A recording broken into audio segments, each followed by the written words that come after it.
सामान्य साथियों नमस्कार, जय हिंद। मैं परिहार सर आप सभी का मेरे इस YouTube channel primary digital study में स्वागत है। साथियों, आज के इस वीडियो में हम जानेंगे क्रमोन्नति लगने के बाद में हमारी सैलरी में कितना इजाफा होता है। आइए इस वीडियो के माध्यम से हम कैलकुलेट करना जानेंगे। तो साथियों, जैसा कि आप स्क्रीन पर देख रहे हैं, 7वां वेतनमान जब लागू हुआ था, इसका ग्रेड पे और बेसिक पे का यहाँ पर इंडेक्स आपको यहां पर दिखाई दे रहा है। हम एग्जाम्पल के तौर पे समझते हैं। जैसा कि आप सभी को ज्ञात होगा कि यदि कोई शासकीय कर्मचारी है तो उसके प्रथम नियुक्ति दिनांक से 12 वर्ष बाद प्रथम क्रमोन्नति लगती है और प्रथम नियुक्ति दिनांक के 24 वर्ष बाद द्वितीय क्रमोन्नति लगती है और प्रथम नियुक्ति दिनांक से 30 वर्ष बाद उसे तृतीय क्रमोन्नति लगती है। तो साथियों, हम एग्जाम्पल के तौर पे समझते हैं। मान लीजिए कोई वर्ग 3 का कर्मचारी है और उसका वर्तमान में ग्रेड पे 2400 है और उसका वर्तमान जो बेसिक है वो 32,100 है। ठीक है ना साथियों। जुलाई माह में उसको इंक्रीमेंट लगा तो उसका जो बेसिक है 33,100 हो गया। अब जो वर्ग 3 का जो कर्मचारी है वो 2400 ग्रेड पे में 12 वर्ष तक उसका जो बेसिक है आप देखेंगे तो उसका हो गया 33,100। अब चूंकि इस कर्मचारी को क्रमोन्नति लगना है 12 वर्ष बाद, तो निश्चित रूप से इसका जो ग्रेड पे है ये चेंज होगा और ये 3200 ग्रेड पे में चला जाएगा। अब हम यहां पर ये देखेंगे कि इसका अंतिम बेसिक 33,100 है।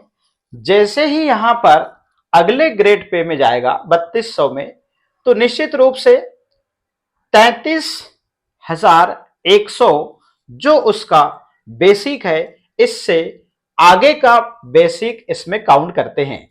तो निश्चित रूप से 33,800 यहां पर बेसिक में यहां पर वो आ जाएगा 3200 ग्रेड पे में, और इसके एक स्टेप नीचे और एक यहां पर बेसिक जुड़ता है। तो यहां पर 34,800 उसका बेसिक हो जाएगा और 34,800 बेसिक के हिसाब से उसकी वेतन की गणना होगी। तो मैंने यहां पर जो वर्ग 3 का जो कर्मचारी है मैं उसकी बात किया। मान लीजिए कोई वर्ग 2 का कर्मचारी है और वो 3200 ग्रेड पे में है। हम उदाहरण के तौर पे ले रहे हैं। मान लीजिए किसी का अभी वर्तमान में बेसिक यहां पर 52,500 है। अब 52,000 वर्तमान में बेसिक है 52,500। अब इसको 24 वर्ष बाद यहां पर क्रमोन्नति लगनी है तो वो 3600 ग्रेड पे में जाएगा। अब 52,500 उसका जो बेसिक है इससे बढ़ता हुआ लेंगे तो 52,500 से हम देखेंगे यहां पर 53,300 इसका जो बेसिक होगा और 53,300 में एक और बेसिक इंक्लूड होगा तो 54,900 उसका बेसिक कहलाएगा और 54,900 के हिसाब से उसकी वेतन की गणना होगी। मान लीजिए कोई वर्ग 2 का कर्मचारी है, 3600 ग्रेड पे में है और उसका वर्तमान में 51,700 उसका वर्तमान बेसिक है।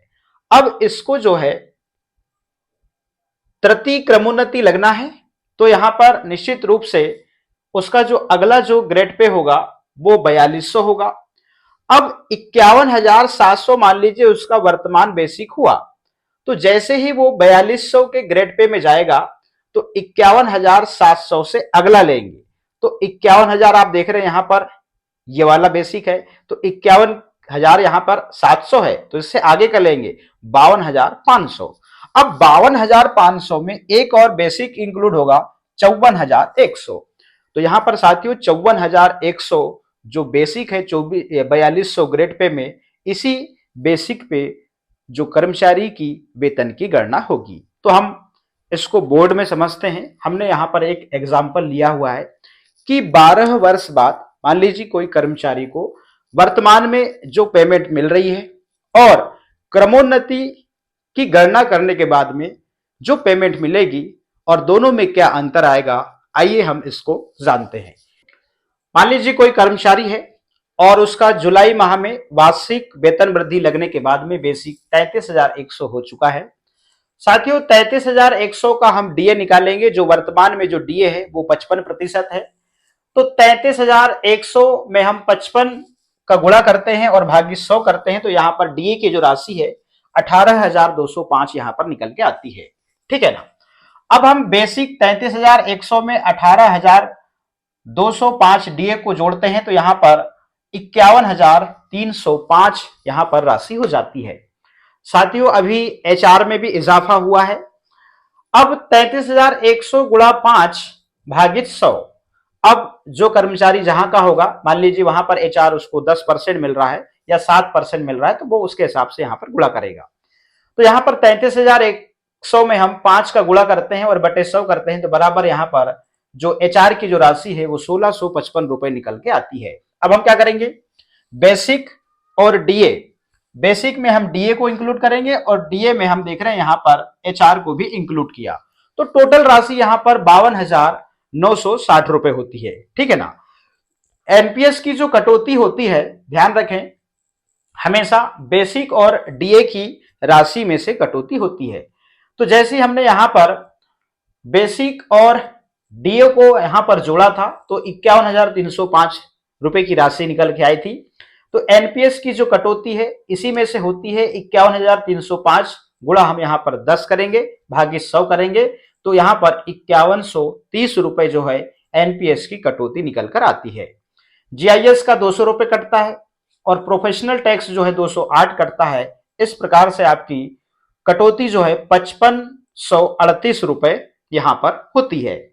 अब जो कुल पेमेंट यहां पर 52,960 रुपए थी, इसमें से हम 5538 रुपए को माइनस करते हैं, तो आपकी जो नेट सैलरी है वो 47,422 रुपए आपकी होती है। और ये जुलाई माह में वार्षिक वेतन वृद्धि लग के ये वाला मैंने बताया है। ठीक ना। साथियों मान लीजिए अब इस कर्मचारी को क्रमोन्नति लगती है 12 वर्ष बाद, तो बेसिक 33,100 है, तो ये 2400 ग्रेड पे में है। 33,100 इसका बेसिक है। जैसे ही 3200 ग्रेड पे में जाएगा तो इसका जो बेसिक है 33,100 से बढ़कर 33,800 हो जाएगा। और एक बेसिक और इंक्लूड करते हैं तो 34,800 बेसिक हो जाएगा 3200 ग्रेड पे में। अब 34,800 बेसिक में हम 55% जो डीए है इसका गुणा करते हैं और भागी 100 करते हैं, तो जो डीए की राशि है 19,140 रुपए निकल के आती है। ठीक है ना।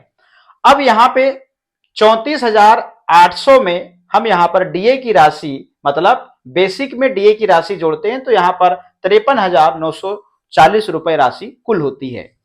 इसी में एचआर 5% निकालते हैं बेसिक में। 34,800 में हम यहां पर 5 का गुणा करते हैं, भागी 100 करते हैं, तो 1740 रुपए यहां पर आपने देखा एचआर की राशि निकल के आई।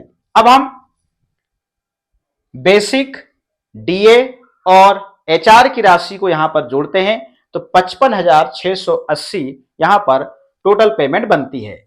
जैसा कि आप सभी को ज्ञात है, एनपीएस की जो कटौती है वो आप देख रहे हैं बेसिक और डीए की राशि में से होती है। तो 53,940 में हम यहां पर देखेंगे, गुणा 10 करेंगे और भागी 100 करेंगे, तो यहां पर 5394 रुपए एनपीएस की कटौती की राशि निकल के आ जाती है। जीआईएस का 200 रुपए कटता है, प्रोफेशनल टैक्स 208 रुपए कटता है। इस प्रकार से कुल कटौती 5802 रुपए होती है। अब हम यहां पर जो टोटल पेमेंट है 55,680 में से हम 5802 रुपए यहां पर माइनस करते हैं, तो इस प्रकार से नेट सैलरी जो आपके हाथ में आती है 49,878 रुपए आएगी। कब? क्रमोन्नति लगने के बाद में। अब हमने यहां पर देखा था क्रमोन्नति लगने के पहले 47,422 रुपए आपके हाथ में आ रही थी पेमेंट। अब यहां पे देखा क्रमोन्नति लगाया, क्रमोन्नति के बाद में आपके हाथ में 49,878 रुपए पेमेंट आ रही है। अब यहां पे हम जैसे ही 49,878 में से 47,442 को माइनस करते हैं, तो 2,456 रुपए आपकी सैलरी में पर मंथ इजाफा होता है। साथियों आज के इस वीडियो में हमने जाना कि किस प्रकार से क्रमोन्नति लगने के बाद में हमारे सैलरी में इजाफा होता है, साथ ही हम स्वयं से कैसे कैलकुलेट करना सीखें और साथ ही इंडेक्स के माध्यम से समझ पाए कि किस प्रकार से क्रमोन्नति लगने के बाद में हमारा जो बेसिक है वो ग्रेड पे के अनुसार चेंज होता है। तो साथियों, आज के इस वीडियो में इतना ही। फिर मिलेंगे हम न्यू वीडियो में नए अपडेट के साथ में। आप सभी का बहुत बहुत धन्यवाद।